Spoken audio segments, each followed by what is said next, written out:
Florida, they decided middle school students will be taught that enslaved people benefited from slavery.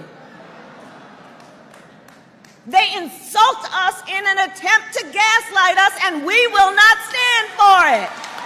Welcome back to my channel. So I found this very interesting video on TikTok concerning what Florida's government referred to as beneficial to slavery.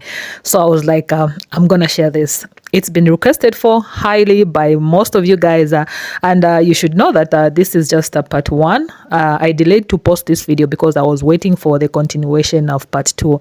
Now the pressure is getting so high, so I just have to share this part 1. So if you'd be interested in watching part 2, make sure you subscribe to this channel, turn on your notification bell so that you look out for the part 2 of this video. So let's get into the video, and then I'll leave my own thoughts at the end of that was coming in out of the city.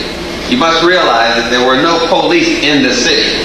The whole concept of having a police state, a police going around your neighborhood and watching you is European. No other civilization in history has had police. And these cities did not have police. The laws were based on the technology of the family.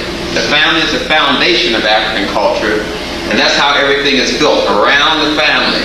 Marriages were done to protect the family, to protect the culture, protect the civilization, so there was no need for police. The family policed itself. This is one of the other walled cities in Africa called Mycena.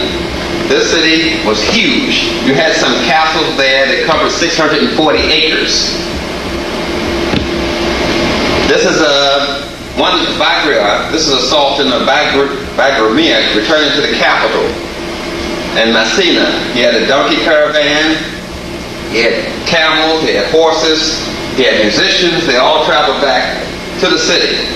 This is around 1850. These are sketches that were done during that particular time. That's why they're kind of hard to look at. These original sketches. I'm trying to give you an idea what the Europeans actually saw, and they drew it in these sketches here. This is the idea of the gates, how huge these cities were, and the walls. The caravans that traveled back and forth. They were trade cities. A lot of trading was done in dye and fabric. They had fabric mills to make fabrics, and they were dyeing various colors. And colors were something that the Europeans did not have. Maybe around the 17th century, the Europeans started wearing some colors besides gray and brown. But before that time, Africa had all the colors, the dye of yellow, green, red, purple, orange. All of these colors came out of Africa, which caused the Europeans to want to come there and trade. This is how the Great Wall looked. This is Zinder. And this is the urban heritage of West Africa. These are some of the cities. We have the city of Timbuktu up at the top, at the pyramid top of the river here. You see the Niger River? That's Timbuktu up at the top. Some of them may not be distinguishable to you. We have Timbuktu up here. We have Goa here. These are large cities. Timbuktu had universities, had medical schools, had doctors, professors, engineers, and all of them around here are major cities coming off the cataracts. This is called a cataract, where you have a bend in the river. And where this bend is in the river are floodplains. So the water would flood annually, go out this far, 500 miles sometimes, and deposit about 5 to 12 feet of topsoil. So this area was very fertile, very fertile. But one of the problems with Africa is that it's on an inclining plane going north, like this, an inclining plane.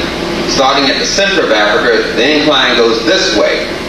So that is why the river of Nile flows from the south to the north, because it's on an incline. Whereas in the United States, you have the Mississippi River and other rivers, they flow from the north to the south. But in Africa, the longest river in the world, the Nile River, flows from the south to the north because of the incline. So that caused the rich soil to be taken away from the center of Africa and deposited out around the side. Okay, so let's have a brief history of Africa before the American slavery. So the people of West Africa had rich and diverse histories and cultures centuries before Europeans arrived.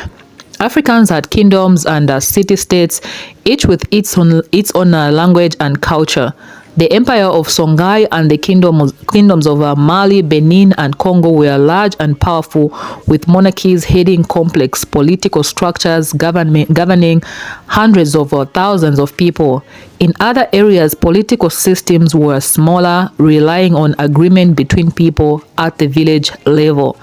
Art, learning, and technology flourished, and Africans were especially skilled with medicine, mathematics, and astronomy. In addition to domestic goods, they made fine luxury items in bronze, ivory, gold, and terracotta for both local use and trade. West Africans traded with Europeans through merchants in North Africa for centuries. The first traders to sail down the West Africa coast were the Portuguese in the 15th century.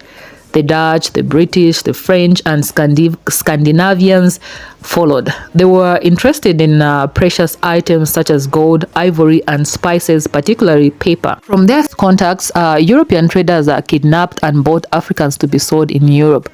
However, it was not until the 17th century when plantation owners wanted more slaves to satisfy the increasing demand for sugar in Europe. However, transatlantic slavery became the dominant trade. This material was derived in large part from the writing of the International Museum of Slavery. So guys, that was all the little research that I had for you. Make sure you leave your own thoughts in the comment section below, and look out for part 2. I'm still waiting for part 2 from my source. Yeah, I'll definitely see you in my next video. Peace.